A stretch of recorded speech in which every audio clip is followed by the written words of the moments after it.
akkuma karaa Telegram kush media discussion group irratti akkaataa qabxii darbiinsa kutaa 8ffaa ittiin laallatan viidiyoodhaan nuuf hojjedha jettanitti egaa isiniif qopheessinee jira. Jalqaba Chrome application Chrome akkuma argitan bilbila keessan ni jira.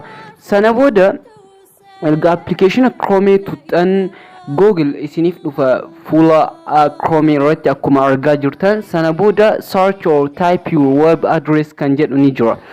Ega search or type your web address kan jedhu tuttan booda oromia.ministry.it jettanii ni barreessitu.